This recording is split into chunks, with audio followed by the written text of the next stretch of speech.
আমার একটা বিস্ফোরা হওয়া প্রয়োজন। সারাদিন বুকের ভেতরটা টনটন করবে। একটা চিঠি পড়ার জন্য শব্দে শব্দে একটা হৃদয় দেখব, অনুভবে অনুভবে ঘ্রাণ, বুকের ভেতর একটা হৃদয় দেখার টান অনুভব করব। একটা বিস্ফোরা বুকের ভেতর থেকে কবে কখন কিভাবে যে হারিয়ে গেল,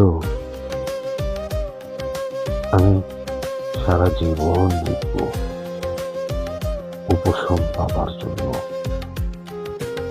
লিখে লিখে শুধু